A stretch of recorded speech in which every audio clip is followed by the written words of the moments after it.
Hey everybody, hope you all are doing well.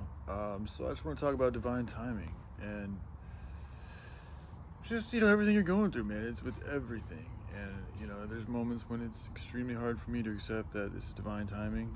Just yesterday, me and Little Bear had a frustrating situation that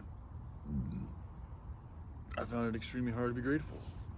But I you get through it. A lot of the times, if you're able to kind of bring that higher knowledge from above, and really, that's why it's good to repeat yourself and continue to study, continue to watch the material, continue to really create the material, put the material out there, because the more you speak it, the more you be it, the more you are it, the more it's going to stay with you when you go through those hard times. So that's why it's so important to have really positive and just positive routines and stick to them, be consistent with it. That's how you're going to get your power up. That's how you're going to be able to endure and persevere through these harder spiritual challenges, especially the times that we living in.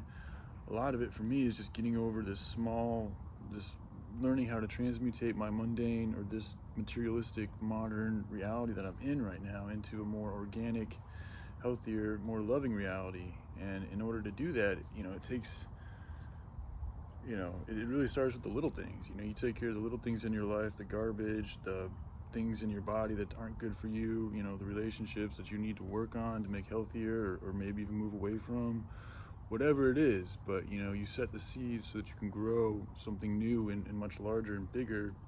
That's eventually overpower, overcompass all of this, to really transmutate things, to really change things, to really bring in a new era of living and being. We first got to deal with the shit that's here now.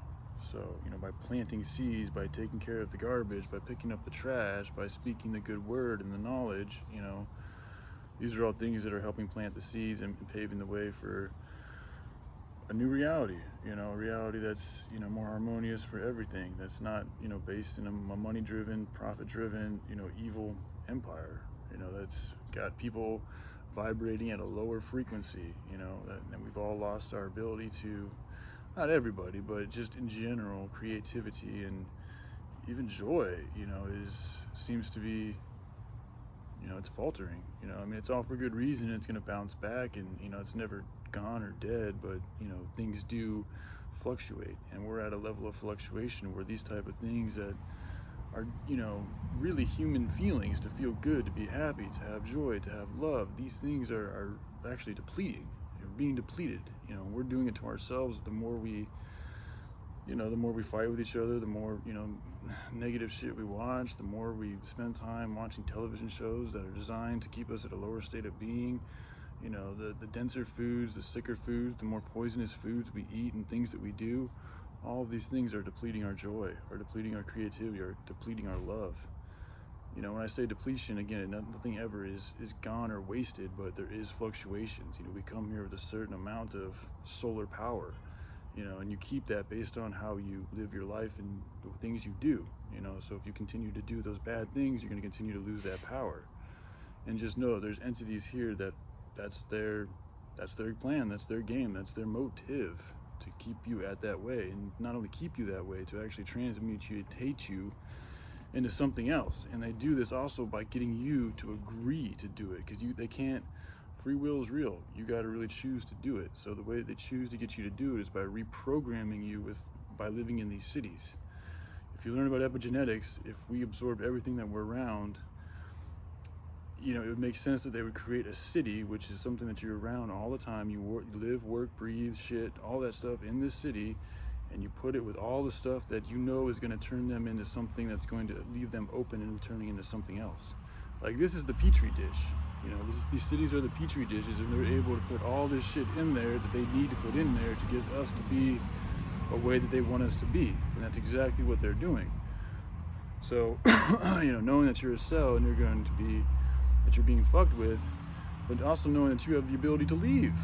This is why I'm trying to encourage people so much to leave. And for those who have the ability to help people leave, maybe to open up their arms, and to allow people to come and help them. Because another thing that you guys got to realize is, there's strength in numbers. So once somebody is truly, at that perspective to where they realize that the more of us that are like-minded, that come together and start working on things that really need to get done, You know, that's the most powerful weapon. That's the most powerful thing we can really do right now. But in order to even get that done, we all got to come up with a kind of like an honor system, like a real kind of agreed upon, very thoroughly talked about, very thoroughly felt way of doing things, so that, you know, we can actually get things done. Because in my opinion, in my experience, if there isn't a clear, concise way to go about fulfilling an operation, that's why the military has very strict and standard rules and regulations, because they know shit gets fucked up if you just let things kind of go. You know, it's good to have training, it's good to have protocol, it's good to have a system and way of doing things so that you can stay stable when things get tough.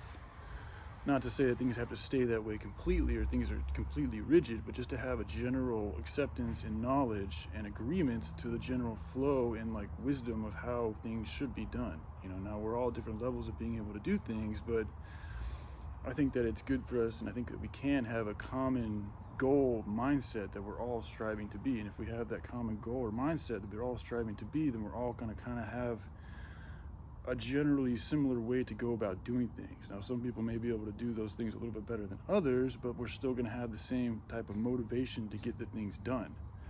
You know, this is where others who are a little bit farther along in some ways can help others, and we can share and grow that way, both of us, because by teaching, you're also growing. You know, that's why like the student-teacher relationship is symbiotic. It's not just a one-sided thing. You guys are both growing.